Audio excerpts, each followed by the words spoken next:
सूखे पड़े राजस्थान के दौरों के अंदर सबसे सक्सेसफुल खेती खजूर की खेती, जो करोड़ों रुपए आपको आमदनी देगी। और इस खेती के लिए किस प्रकार प्रोसेस, किस प्रकार गवर्नमेंट सब्सिडी आप लोग ले सकते हैं। ये जो आप बाग देख रहे हैं, इस बाग के अंदर 5 साल के 3.5 करोड़ रुपए मालिक को मिलते हैं। तो सोचिए जो ठेका लिया वो कितना पैसा कमाता। और थोड़ा सा प्रशिक्षण लेके खजूर की खेती अगर किसान करें तो आइए खजूर की खेती से जुड़ी हुई जानकारी इस वीडियो के अंदर मिलने वाली पूरी जानकारी आप पूरा वीडियो देखेंगे तो मिलेंगे। तो आइए शुरू करते हैं वीडियो और जानते हैं क्या है खजूर की डेट फार्म। खजूरों का बाग, खजूरों का बाग पश्चिमी राजस्थान का सबसे बड़ा बाग, वहाँ पे मैं मौजूद हूँ।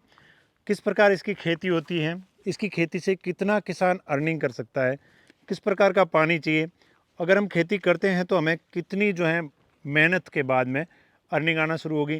और एक ऐसी खेती जिसके अंदर नर और मादा दोनों प्रकार के पेड़ पौधे भी लगाने पड़ेंगे। तो इस प्रकार की ये खजूरों की जो खेती यानी डेट्स फार्म, किस प्रकार हम अपने इस पश्चिमी राजस्थान की तपती हुई गर्मी को यूएई का लुक दे सकते हैं, वो जानने के लिए मैं यहाँ पे पहुँचा हूँ। और मैं बात करूँ तो यहाँ पे आप पेड़ पौधे भी खरीद सकते हैं, गवर्नमेंट से सब्सिडी ले सकते हैं। और इस पेड़ पौधों को कब प्लांट करना है और प्लांट करते हैं तो इसकी ग्रोथ के ऊपर किस प्रकार हमें जो है ध्यान रखना है, वो सारी चीज़ें मैं दिखाने के लिए जैसलमेर का डेट्स फार्म है जो गवर्नमेंट द्वारा यहाँ पे प्लांट किया गया था और किस प्रकार अब संचालित हो रहा है, पूरी जानकारी दूंगा। इसलिए आप लोग वीडियो को पूरा देखें और इस वीडियो के अंदर आपके काम की जो जानकारी है वो आप भी डेट्स फार्म कैसे लगा सकते हैं। दोस्तों हमारे साथ हैं प्रताप सिंह जी डिप्टी डायरेक्टर और रविंद्र सिंह जी चौहान। ये इस डेट फार्म को गवर्नमेंट की तरफ से जो है, जो मैनेजमेंट गवर्नमेंट का है वो चीज़ें यहाँ पर देख रहे हैं। प्रताप सिंह जी नमस्कार। नमस्कार। नमस्कार जी। नमस्कार। सर ये जो डेट्स फार्म है कब इंस्टॉल, मतलब इसका हुआ था? ये देखो, ये राजस्थान सरकार का उद्यान विभाग का फार्म है और लगभग 98 हेक्टर में लगा हुआ है। इसमें 7 वैरायटी हैं। 7 वैरायटी मादा की है और 2 वैरायटी है नर की। नर इस की। तरह से कुल 9 वैरायटी हैं और लगभग 15,000 पौधे इसमें लगे हुए हैं। और इसका जो प्लांटेशन हुआ था 2008-9 से स्टार्ट हुआ और 12-13 तक इसका पौधारोपण का कार्यक्रम चला था। मतलब 4 साल तक इसका प्लांटेशन चला। यस यस, मतलब कुछ पौधे वैरायटी के आए नहीं थे तो उसके आने में टाइम लगा, इसलिए वो जो है बाद में हुए कुछ हम ये कह मिलजुल सकते के हैं कि चुके पौधे। 10 साल पहले यहाँ पे पूरे पौधे लग चुके थे। यस, मतलब 15 साल हो चुके हैं कुछ पौधों को, 8-9 में लगे थे तो लगभग 15 साल हो चुके हैं और कुछ को जो है 10-12 साल हुए हैं। तो इस तरह से ये जो कंटिन्यू चल रहा है और बहुत ही अच्छा वो है।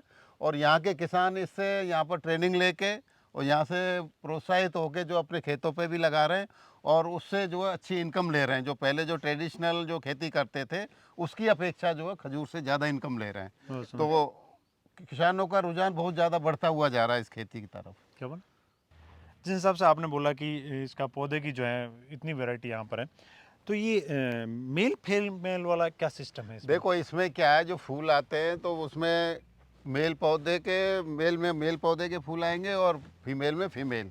कई पौधों में एक ही पौधे पर क्या है कि दोनों मेल और होते हैं फीमेल भी होते हैं, तो उसमें पॉलिनेशन की कोई समस्या नहीं आती। लेकिन खजूर में जो है मेल प्लांट और फीमेल प्लांट अलग अलग होता है। तो इसमें फ्रूटिंग के लिए आवश्यक है कि आपको दोनों तरह के पौधे बगीचे में लगाने पड़ेंगे। और इसमें जब अपन मैनुअल रूप में पॉलिनेशन करते हैं तो 5% पौधे मेल के होंगे और अगर नेचुरली करेंगे तो लगभग 50% पौधे होना अनिवार्य है। और उसमें भी ये होना आवश्यक है कि दोनों के फूल एक ही समय पर खुलें। अगर उनमें आगे पीछे हो गया तो फिर पॉलिनेशन नहीं होगा। इसलिए मैनुअल पॉलिनेशन करना बहुत ही आवश्यक है, जिससे कि अपना 100% पॉलिनेशन हो सके, तभी उत्पादन आपको मिलेगा। अगर आपका पॉलिनेशन नहीं हुआ तो पूरी फसल आपकी जीरो हो जाएगी, कोई फल नहीं आएगा। फल आएंगे भी तो वो सारे ड्रॉप कर जाएंगे, गिर जाएंगे और कुछ भी उत्पादन किसान को नहीं मिलेगा। तो इसमें जो है पॉलिनेशन कार्य जो है बहुत ही महत्वपूर्ण है और इस पे आपको विशेष ध्यान देने की ज़रूरत है। समय पे पॉलिनेशन करना बहुत ही आवश्यक होता है। आप यहाँ पर मतलब क्या ड्यूटी संभाल रहे हैं? मैं तो अभी वैसे ही आया हूँ, लेकिन मैं 2019 से 18 से लेके 20 तक मैं यहाँ कंटिन्यू था। और उस टाइम में ये नर्सरी सैंक्शन ही उसी टाइम हुई थी। अच्छा और मैंने ही ये स्टार्ट करी थी, तब से ये चल रही है। अच्छा, उस टाइम से मतलब कितना बड़ा संघर्ष रहा था? संघर्ष ये तो सोचा था कि इतना बड़ा हरा भरा बाग इस धरा धरती के अंदर इस तपती गर्मी में? ना, ये प्लांटेशन वगैरह आपको बताना, इस ज़मीन का अलॉटमेंट भी यूनिवर्सिटी से हॉर्टिकल्चर डिपार्टमेंट ने लिया और उस टाइम में प्लांटेशन भी मेरे सामने ही हुआ था। यहाँ के ट्यूबवेल वगैरह खुदे थे तो उनका डिमांड नोटिस वगैरह मैं जयपुर से 32 लाख का डिमांड नोटिस ला के दिया। इस फार्म के ऊपर जो लाइट कनेक्शन है वो 24 आवर है। ओके। सीधी जीएसएस से सीधी आती है, 24 आवर लाइट है ये। जिस हिसाब से अब जिस जगह पे हम घूम रहे हैं, यहाँ पे बहुत सारे पौधे हैं, कोई किसान इस फार्मिंग को स्टार्ट करना चाहे तो क्या प्रोसेस है? देखो, किसानों के लिए पहले तो ये है कि उसको खजूर की खेती के लिए उसको मानसिक रूप से तैयार होना ज़रूरी होता है कि मुझे खजूर की खेती करनी है। अगर मान लो वो खजूर की खेती करने के लिए तैयार है तो सबसे पहले उसको अपनी खेत की मिट्टी और पानी की जांच करा लेनी चाहिए, जिससे कि भाई उसके लिए सूटेबल है कि नहीं खजूर के लिए। उसके बाद जो है उसको अनुदान लेने की आवश्यकता पड़ेगी, क्योंकि इसका पौधा जो महंगा होता है, लागत पौधे की ज़्यादा आती है। अगर वो अपने ज़िले के उद्यान विभाग से संपर्क करेगा, और ये पश्चिमी राजस्थान के ज़िलों में 15 ज़िलों में खजूर की खेती पे अनुदान हो रहा है। दे है। हाँ, मतलब ये पश्चिमी राजस्थान के अब तो आगे जयपुर, अजमेर, सीकर, दौसा, टोंक तक भी ज़िलों को कवर कर लिया गया है। तो इन सभी ज़िलों के किसान जो है अपन अनुदान के लिए अप्लाई कर सकते हैं। और वहाँ सर वो सैंक्शन निकालने के बाद, स्वीकृति निकालेंगे, उसके बाद वो पौधे ले सकते हैं। यहाँ से आके ले लें। यहाँ पर हम पौधे तैयार करते हैं, किसानों को प्रशिक्षण भी देते हैं, और यहाँ से पौधे ले जाके वो अपने खेत में लगा सकता है। आपके पास अब कौन कौन सी वैरायटी है? हमारे पास यहाँ पर एक तो खुनेजी है, खदरा भी है, जामली है, और कुछ पौधे हमारे पास मेडझूल के भी हैं। अच्छा, मेडजूल भी है। हाँ, लेकिन उसकी संख्या बहुत कम है, थोड़े बहुत पौधे हैं। लेकिन अगर जैसे जैसे आप पूर्वी राजस्थान की तरफ चलोगे, जैसे सीकर है, अजमेर है, जयपुर, दौसा, टोंक, तो इन ज़िलों में हम केवल खुनेजी और बरही किस्म के लिए एडवाइस करते हैं, क्योंकि जो पिंड खजूर की जो किस्में हैं वो जो है जुलाई अगस्त में पकती है, जबकि उस समय बारिश नहीं होनी चाहिए। जबकि अपने कहावत है कि इंडिया के अगस्त के महीने में तो 100% हर जगह पर बारिश हो जाती है। तो उस जगह पर ये पिंड खजूर की किस्में जो है सक्सेस नहीं है। तो वहाँ पर जो फ्रेश फ्रूट की वैरायटी हैं, बरही और खुनेजी, वही लगानी चाहिए। तो इसीलिए ये फ्रेश फ्रूट की वैरायटी पूरे राजस्थान के लिए रिकमेंडेड है। वैसे एक तरह से कहीं भी लगा सकते हैं, क्योंकि एक तो ये पहले आ जाती है, पहली डोका स्टेज पे ही इसको हार्वेस्ट करके और बिक्री कर दी जाती है। उस समय बारिश होती भी है उस स्टेज पे, तो कोई नुकसान नहीं होता है, और उस समय अपन अपनी फसल के फलों को तोड़ के बिक्री कर देते हैं। अभी जिससे मैं बात कर रहे थे, गवर्नमेंट क्या सब्सिडी देती है? गवर्नमेंट इस पे जो है 75% सब्सिडी है, या 3000, जो भी कम होता है वो दे होता है। तो अगर हमारे यहाँ से जैसे पौधा ले रहा है वो 1500 रुपये का पड़ता है, और उसको 75% सब्सिडी मिल जाएगी पौधे की कॉस्ट पे, तो वो 375 रुपये का ही पड़ेगा 1500 में से। तो मतलब उसको बाकी का 1125 रुपये जो है सब्सिडी मिल जाती है किसान को। तो ये स्टेट गवर्नमेंट जो अपनी है उद्यान विभाग, उसके मार्फत किसानों को सब्सिडी दी जा रही है। इसके साथ में जो ड्रिप इरिगेशन वगैरह, बोर बेलिंग वगैरह, ड्रिप लगाना अनिवार्य है, तभी उसमें पौधों पे सब्सिडी मिलती है। और ड्रिप जो लगाएंगे, ड्रिप का अलग से अनुदान मिलेगा किसान को, ड्रिप पे भी अनुदान मिलेगा। हाँ, और पौधों पे अनुदान तभी मिलेगा जब वो ड्रिप लगाएगा। तो दोनों पे उसको सब्सिडी मिल जाती है, ड्रिप पे भी और पौधों पे भी। तो इस तरह से उसकी लागत जो बहुत कम हो जाती है, और किसान को ये उसका सबसे बड़ा फ़ायदा मिलता है। ये है। जैसे ये ट्री है जो आप तैयार कर रहे हैं, ये ग्रोथ किए हैं या पेड़ के पास जड़ों ये से? ये ऐसा होता है, खजूर के पौधों में ऑफ शूट निकलते हैं, सकर्स निकलते हैं। जब ये मैच्योर हो जाते हैं, 6 से 8 किलो का हो जाता है, उसके बाद हम इसको अपने मदर प्लांट से अलग करते हैं। अलग करने के बाद ट्रीटमेंट करके फिर हम जो है इन पॉली बैग में लगाते हैं, इस तरह से आप देख रहे हो ये। और इसमें जो है हम कई इंसेक्टिसाइड, पेस्टिसाइड, हार्मोन्स वगैरह से ट्रीट करके और कोकोपीट से थैलियों को भर के इसमें लगा देते हैं। लगभग 6 महीने में इसमें रूटिंग चालू हो जाती है, जड़ें निकलना। और 6 महीने के बाद किसान को इसको पौधे को देते हैं हम, और वो खेत में इसको लगा सकता है 6 महीने बाद में। हाँ, अगर आप टिश्यू कल्चर का पौधा लेगे जो हमारे यहाँ तैयार नहीं होता है, अगर कई वो हैं जैसे जोधपुर में मिलता है, उसकी कॉस्ट जो है 4000 रुपये है, तो वो और महंगा पड़ता है। अच्छा। जबकि क्वालिटी में कोई फ़र्क नहीं होता है। तो मेरा किसान से यही निवेदन है कि आप अगर ये ऑफ शूट के पौधे लगाते तब भी कोई नुकसान नहीं है, सस्ता पड़ेगा आपको और अच्छा रहता है, और आपका लागत भी कम हो जाएगी। और टिश्यू कल्चर का लेंगे तो उसमें मान लो 4000 का है तो 3000 सब्सिडी मिलेगी, 1000 फिर भी उसके किसान के लगेंगे। 700 रुपये का वहाँ और बेनिफिट होगा। हाँ, ये है। बहुत सुंदर। अब जैसे किसान यहाँ पर पौधे आके किस प्रकार उनको देते हैं कि वहीं से सैंक्शन होगा? वो सैंक्शन होने के बाद जो हमारे पास फर्स्ट में आता है उसी को हम देते हैं। फर्स्ट पहला फर्स्ट कम फर्स्ट, हाँ, पहले आओ पहले पाओ।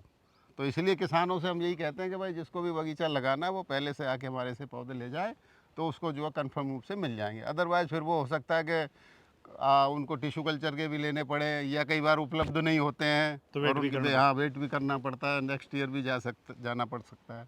तो इस चीज़ का किसान को विशेष रूप से ध्यान रखना चाहिए। बहुत बहुत सुंदर। और वर्किंग हॉर्स में यहाँ पे आके जानकारी भी ले सकते हैं? हाँ, जो भी वर्किंग डे होते हैं हमारे ऑफिस के और वर्किंग आवर्स होते हैं, उस समय कभी भी किसान आके और फ़ोन से कंसल्ट करके टाइम लेके आके हमसे जानकारी भी ले सकता है और पौधे भी प्राप्त कर सकते हैं, ऐसी कोई दिक्कत नहीं है।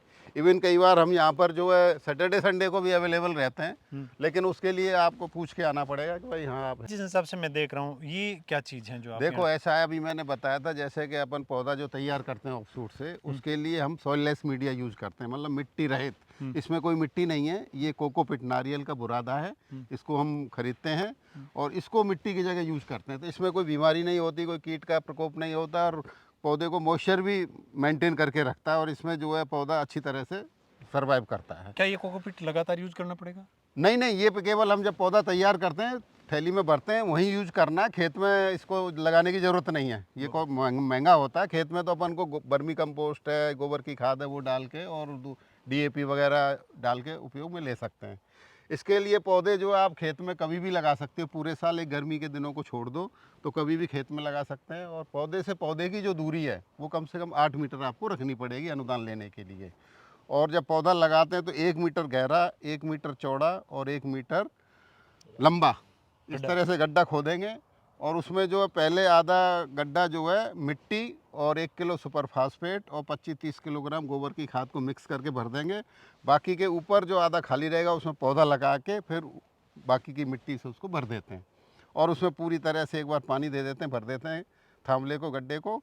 और उसके बाद आप जो है ड्रिप की लाइन डाल दीजिए और ड्रिप से उसमें लगातार पानी चलता रहता है। एक बार पौधा लगाने के बाद कितने साल बाद में ये आप जो है अगर आप पौधा लगा रहे हो तो लगभग 3 से 4 साल बाद में फल देना प्रारंभ कर देता है। मैक्सिमम 4 साल होता है, बाकी कभी 2 साल 3 साल में ही फ्लावरिंग चालू हो जाती है, एक एक 2-2 फूल। 4 साल बाद तो सभी पौधों में और अच्छे खासी मतलब पैदावार लेना प्रारंभ कर सकता है किसान। एक अलग क्वेश्चन है, जिसने पौधे लगा लिए विदाउट गवर्नमेंट अनुदान, क्या कभी उसको जरूरत पड़ गई आप लोगों से गाइडलाइन लेने की? तो हाँ, तकनीकी जानकारी के लिए हम अवेलेबल है, किसी भी समय कहाँ से भी आपने लगाएं, कोई इशू नहीं है। आपको क्या प्रॉब्लम आ रही है वो भी उसका निराकरण करते हैं हम और क्या उसका समाधान है वो सब बताते हैं किसान को। अब जो पौधों की किस्म है उसके बारे में हम कुछ नहीं कर सकते, जो वैसा लाया वैसा ही फल देगा वो, तो उसके लिए हम कुछ नहीं कर सकते। ग्राफ्टिंग वगैरह कोई सिस्टम? कुछ नहीं हो सकता, जो पौधा लगा लिया वो तो जैसे फल देगा वैसे ही देगा। इसलिए सबसे बड़ा ज्ञान है कि लगाने से पहले जानकारी अच्छे सोर्स से पौधे लो जहाँ विश्वसनीयता हो। हर किसी से पौधे ना लें, हर किसी से लोगे उनको जानकारी नहीं है कहाँ से लेके आए क्या है, तो उसमें फिर आपको प्रॉब्लम हो जाएगी।